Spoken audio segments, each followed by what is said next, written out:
ನೀವೆಲ್ಲ ನಿಮ್ಮ ಕಮರ್ಷಿಯಲ್ ವೆಹಿಕಲ್ಗಳನ್ನ ಎಷ್ಟು ಸಾವಿರ ಕಿಲೋಮೀಟರ್ಗಳಿಗೆ ಸರ್ವಿಸಿಗೆ ಬಿಡ್ತೀರಾ?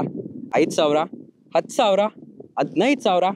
ಬಟ್ ಈ ಗಾಡಿಯ ಅಡ್ವಾಂಟೇಜೇ ಇದರ ಸರ್ವಿಸ್ ಟರ್ನ್ ಓವರ್ ಟೈಮ್ 30,000 ಕಿಲೋಮೀಟರ್ಸ್ಗೆ ಈ ಗಾಡಿನ ಸರ್ವಿಸಿಗೆ ಬಿಡ್ಬೋದು. ಆ್ಯಂಡ್ ಇದು ಕಂಪ್ನಿಯವರು ಅಡ್ವಾಂಟೇಜ್ ಅಂತ ಹೇಳ್ತಾರೆ. ಇನ್ನು ಇದು ಅಡ್ವಾಂಟೇಜಾ ಡಿಸ್ಅಡ್ವಾಂಟೇಜಾ ಮುಂದೆ ನೋಡ್ತಾ ಹೋಗೋಣ. ಆ್ಯಂಡ್ ಇನ್ನೊಂದು ವಿಷಯ ನಿಮಗೆ ಗೊತ್ತಿತ್ತಾ? ಐಶರ್ ಅವರು ವೋಲ್ವೋ ಅವರ ಜೊತೆ 2008ರಲ್ಲಿ ಭಾರತದಲ್ಲಿ ಒಂದು ಜಾಯಿಂಟ್ ವೆಂಚರ್ ಆಗಿ ಶುರು ಮಾಡಿದ್ರು. ಅದನ್ನ VECV ಅಂತ ಕರೀತಾರೆ, ಅಂದ್ರೆ ವೋಲ್ವೋ ಐಶರ್ ಕಮರ್ಷಿಯಲ್ ವೆಹಿಕಲ್ ಅಂತ. ಆ್ಯಂಡ್ ಈ ವೆಂಚರ್ನಲ್ಲಿ ಈ ಗಾಡಿಗಳು ಡೆವಲಪ್ ಆಗ್ತಾ ಬರ್ತಾ ಇದೆ. ಆ್ಯಂಡ್ ಇನ್ನು ವೋಲ್ವೋ ಅವರು ಇದ್ದಾರೆ ಅಂದರೆ ಸೇಫ್ಟಿ ಬಗ್ಗೆ ಯಾವುದೇ ಕಾಂಪ್ರಮೈಸ್ ಅವ್ರು ಮಾಡಲ್ಲ. ಆ್ಯಂಡ್ ಈ ಗಾಡಿ ಬಗ್ಗೆ ನಾವಿನ್ನ ಹೇಳ್ತಾ ಹೋಗ್ತೀವಿ. ಫುಲ್ ವಿಡಿಯೋ ನೋಡಿ. ನನ್ನ ಹೆಸರು Shreyank. Welcome to flywheel Kannada.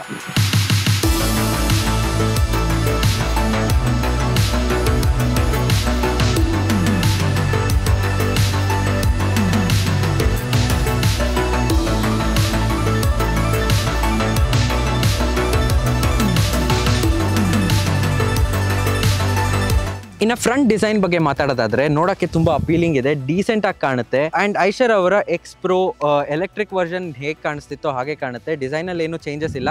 But otherwise ನಿಮಗೆ ಫುಲ್ ಮೆಟಲ್ ಬಾಡಿ ಸಿಗುತ್ತೆ, ಸೇಫ್ಟಿ ಜಾಸ್ತಿ. ಆ್ಯಂಡ್ ಅದಷ್ಟೇ ಅಲ್ಲ, ನಿಮಗೆ ಹ್ಯಾಲೋಜಿನ್ ಹೆಡ್ ಲ್ಯಾಂಪ್ ಬರುತ್ತೆ with LED DRL and fog lamp ಕೂಡ ಸಿಗುತ್ತೆ. ಇನ್ನು ಈ ಗಾಡಿಯಲ್ಲಿ ನಿಮಗೆ ಡ್ರೈವರ್ ಪ್ಲಸ್ 2 ಸೀಟಿಂಗ್ ಆಪ್ಷನ್ಸ್ ಜೊತೆ ಬರುತ್ತೆ. ಆ್ಯಂಡ್ ಅದಷ್ಟೇ ಅಲ್ಲ, ನಿಮಗೆ ಇಲ್ಲಿ ಯಾವುದೇ ಟನಲ್ ಕೂಡ ಇಲ್ಲ. ಆ್ಯಂಡ್ ಹ್ಯಾಂಡ್ ಬ್ರೇಕ್ ಕೂಡ ಇಲ್ಲ. ಹ್ಯಾಂಡ್ ಬ್ರೇಕ್ ನಿಮಗೆ ಈ ಕಡೆ ಬಂದಿದೆ, ಈ ಕಡೆ ಪೊಸಿಷನ್ ಆಗಿರೋದ್ರಿಂದ ನಿಮಗೆ ಇಲ್ಲಿ ಎಂಟಿ ಸ್ಪೇಸ್ ಸಿಗುತ್ತೆ. ಆ್ಯಂಡ್ ಇದರ ಅಡ್ವಾಂಟೇಜ್ ಏನಂದರೆ, ಡ್ರೈವರ್ ಈ ಕಡೆಯಿಂದ ಇಳಿಯೋಕ್ಕೆ ಕಷ್ಟ ಆಗ್ತಾ ಇದೆ ಅಂದರೆ ಆರಾಮಾಗಿ ಈ ಕಡೆ ನೆಟ್ಕೊಂಡು ಆಚೆ ಕೂಡ ಬರ್ಬೋದು. ಆ್ಯಂಡ್ ಇನ್ನೊಂದು ಅಡ್ವಾಂಟೇಜ್ ಏನಂದರೆ, ಫ್ಲ್ಯಾಟ್ ಇರೋದ್ರಿಂದ ಸೀಟ್ ಮಲ್ಕೊಳ್ಳೋಕ್ಕೂ ಕೂಡ ತುಂಬ ಯೂಸ್ಫುಲ್. ಅದಷ್ಟೇ ಅಲ್ಲ, ನಿಮಗೆ ಈ ಸೀಟ್ ಮೆಟೀರಿಯಲ್ ನೋಡ್ತಾ ಇರ್ಬೋದು, ಇದು ಲೆದರ್ ಅಲ್ಲ, ಫ್ಯಾಬ್ರಿಕ್ದು. ಫ್ಯಾಬ್ರಿಕ್ಕಿನ ಅಡ್ವಾಂಟೇಜ್ ಏನಂದರೆ, ಡ್ರೈವರ್ಗಳಿಗೆ ಸೆಕೆ ಜಾಸ್ತಿ ಆಗಲ್ಲ. ಲೆದರ್ ಆದರೆ ತುಂಬ ಹೀಟ್ ಆಗೋದ್ರಿಂದ ಪ್ರಾಬ್ಲಮ್ಸ್ ಆಗ್ಬೋದು. ಬಟ್ ಇದು ಫ್ಯಾಬ್ರಿಕ್ ಆಗಿರೋದ್ರಿಂದ ಅದೊಂದು ಅಡ್ವಾಂಟೇಜ್. ಆ್ಯಂಡ್ ಇನ್ನು ಮುಂದೆಗಡೆ ನಿಮಗೆ ಫೀಚರ್ಸ್ ಬಗ್ಗೆ ಹೇಳೋದಾದರೆ, ನಿಮಗೆ ಇಲ್ಲಿ ಸ್ಟೋರೇಜ್ ಸ್ಪೇಸ್ ಸಿಗುತ್ತೆ. ಆ್ಯಂಡ್ ನಿಮಗೆ ಇಲ್ಲಿ 5 ಇಂಚ್ ಟಚ್ ಸ್ಕ್ರೀನ್ ಸಿಗುತ್ತೆ. ಅದರಲ್ಲಿ ನಿಮಗೆ ಬೇಸಿಕ್ ಇನ್ಫಾರ್ಮೇಷನ್ ಆ್ಯಂಡ್ ಆ್ಯಪ್ಸ್ ಜೊತೆ ಬರುತ್ತೆ. ಅದಷ್ಟೇ ಅಲ್ಲ, ನಿಮಗೆ ರಿವರ್ಸ್ ಕ್ಯಾಮ್ರಾ ಜೊತೆನೂ ಬರುತ್ತೆ. ಆ್ಯಂಡ್ AC ಇದೆ, ಕ್ವಿಕ್ಕಾಗಿ ಕೂಲ್ ಆಗುತ್ತೆ. ಆ್ಯಂಡ್ ಇದು ತುಂಬ ಇಂಪಾರ್ಟೆಂಟ್ ಫೀಚರ್, ಡ್ರೈವರ್ಗೆ ತುಂಬ ಹೆಲ್ಪ್ ಆಗುತ್ತೆ. ಅದಷ್ಟೇ ಅಲ್ಲ, ನಿಮಗೆ ಇಲ್ಲಿ ಇನ್ಸ್ಟ್ರೂಮೆಂಟ್ ಕ್ಲಸ್ಟರ್ ಇದೆ. ಆ್ಯಂಡ್ ಇಲ್ಲೂ ಕೂಡ ನಿಮಗೆ ಬೇಸಿಕ್ ಇನ್ಫಾರ್ಮೇಷನ್ಸ್ ಜೊತೆ ಬರುತ್ತೆ. ಆ್ಯಂಡ್ ಇಲ್ಲಿ ನೀವು ಇದೊಂದು ನೋಡ್ತಾ ಇರ್ಬೋದು, ಇದೇನಂದರೆ ಡ್ರೈವರ್ ಮಾನಿಟರಿಂಗ್ ಸಿಸ್ಟಮ್. ಡ್ರೈವರ್ಸ್ಗಳಿಗೆ ಸುಸ್ತಾದಾಗ ಅಥವಾ ಫೆಟಿಗ್ ಆದಾಗ ಇದು ಅಲರ್ಟ್ ಮಾಡುತ್ತೆ. ಆ್ಯಂಡ್ ಫ್ಲೀಟ್ ಓನರ್ಸ್ಗೂ ಕೂಡ ಹೆಲ್ಪ್ ಆಗುತ್ತೆ. ಅವರು ಅಲ್ಲಿಂದ ಎಲ್ಲಿದ್ದಾರೋ ಅಲ್ಲಿಂದ ನೋಡ್ತಾ ಇರ್ಬೋದು ಅವ್ರ ಡ್ರೈವರ್ಗಳ ಆ್ಯಕ್ಷನ್. ಇನ್ನು ಈ ಗಾಡಿಯಲ್ಲಿ ನೀವು ಸೀಟ್ ಬೆಲ್ಟನ್ನು ನೋಡ್ತಾ ಇರ್ಬೋದು, ನಾರ್ಮಲ್ ಆಗಿ ಬ್ಲ್ಯಾಕಲ್ಲಿ ಬರುತ್ತೆ. ಬಟ್ ಈ ಗಾಡಿಯಲ್ಲಿ ರೆಡ್ ಇದೆ. ಆ್ಯಂಡ್ ಕಂಪ್ನಿಯವ್ರು ಹೇಳೋ ಪ್ರಕಾರ ಸೇಫ್ ಅಂಡ್ ರೆಸ್ಪಾನ್ಸಿಬಲ್ ಆಗಿ ಓಡಿಸ್ತಾ ಇದ್ದಾರೆ ಅನ್ನೋದಕ್ಕೆ ಒಂದು ಬ್ರೈಟ್ ಕಲರ್ದು ಆಪ್ಷನ್ ಜೊತೆ ಸೀಟ್ ಬೆಲ್ಟ್ನ ಕೊಟ್ಟಿದ್ದಾರೆ. ಇನ್ನು ಇದು ಕಮರ್ಷಿಯಲ್ ವೆಹಿಕಲ್ ಆಗಿರೋದ್ರಿಂದ ಮೇನ್ ಪಾಯಿಂಟ್ ನೀವು ನೋಡಬೇಕು ಪರ್ಚೇಸ್ ಮಾಡೋಕ್ಕೆ ಮುಂಚೆ ಅಂದರೆ ಪೇಲೋಡ್. ಆ್ಯಂಡ್ ಈ ಗಾಡಿಯ ಪೇಲೋಡ್ ನಿಮಗೆ 1835 kg ಸಿಗುತ್ತೆ. ಇದು ಬೆಸ್ಟ್ ಇನ್ ಕ್ಲಾಸ್ ಅಂತ ಹೇಳ್ತಾರೆ.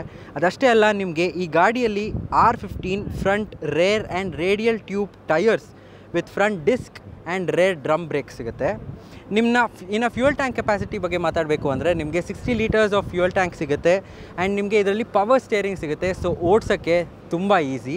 ಅದಷ್ಟೇ ಅಲ್ಲ, ನಿಮಗೆ 80 ಕಿಲೋಮೀಟರ್ಸ್ ಆಫ್ ಟಾಪ್ ಸ್ಪೀಡ್ ಇದರಲ್ಲಿ ಸಿಗುತ್ತೆ. ಈ ಗಾಡಿಯ ಡೆಕ್ ಲೆಂತ್ ಬಗ್ಗೆ ಹೇಳಬೇಕು ಅಂದರೆ, T ಅಂದರೆ ಬೇಸ್ ವೇರಿಯಂಟಲ್ಲಿ ನಿಮಗೆ 3031 mm ಸಿಗುತ್ತೆ. ಆ್ಯಂಡ್ ಟಾಪ್ ಎಂಡ್ 3.5T ಅಲ್ಲಿ ನಿಮಗೆ 3343 mm ಸಿಗುತ್ತೆ.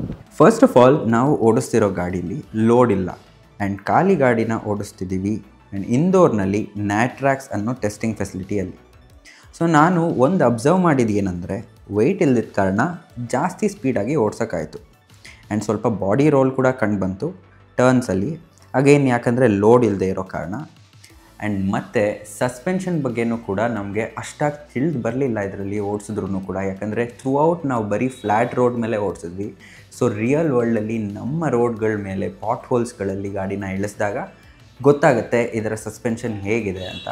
ಆ್ಯಂಡ್ ನಮ್ಮ ಹತ್ರ ಗಾಡಿ ಬಂದಾಗ ಒಂದು ಲಾಂಗ್ ಟರ್ಮರ್ ರಿವ್ಯೂ ಮಾಡಿ ನಿಮಗೆ ಅದ್ರ ಬಗ್ಗೆ ಡೀಟೇಲ್ ರಿವ್ಯೂನ ಕೊಡ್ತೀವಿ. ಈ ಗಾಡಿಯಲ್ಲಿ ಟರ್ನಿಂಗ್ ರೇಡಿಯಸ್ ಚೆನ್ನಾಗಿದೆ.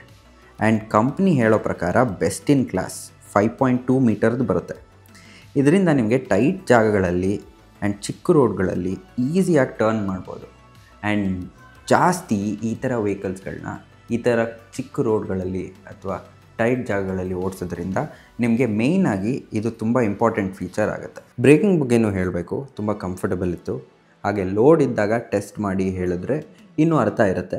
ಆವಾಗ ನಿಮಗೆ ಇನ್ನೂ ಸ್ಟೇಬಲ್ ಕೂಡ ಇರುತ್ತೆ ಆ್ಯಂಡ್ ಡೈನಾಮಿಕ್ಸೇ ಬೇರೆ ಇರುತ್ತೆ. ಇನ್ನು ಇಂಜಿನ್ ಬಗ್ಗೆ ಹೇಳೋದಾದರೆ ನಿಮಗೆ ಈ ಗಾಡಿಗಂತಾನೆ ಒಂದು ಹೊಸ ಇಂಜಿನ್ನ ಡೆವಲಪ್ ಮಾಡಿದ್ದಾರೆ. ಐಶರ್ E449X2 ಡೀಸೆಲ್ ಇಂಜಿನ್ ಅಂತ ಕರೀತಾರೆ. ಅದಷ್ಟೇ ಅಲ್ಲ, ಕಂಪ್ನಿಯವರು best in class fuel efficiency ಕೊಡುತ್ತೆ ಅಂತ ಕೂಡ ಹೇಳ್ತಾ ಇದ್ದಾರೆ. ನಂಬರ್ಸ್ ಬಗ್ಗೆ ಹೇಳಿಲ್ಲ, ನಂಬರ್ಸ್ ಬಗ್ಗೆ ಗೊತ್ತಾದ ತಕ್ಷಣ ಅದ್ರ ಬಗ್ಗೆ ನಿಮಗೆ ಒಂದು ವಿಡಿಯೋ ಮಾಡಿ ಹೇಳ್ತೀವಿ.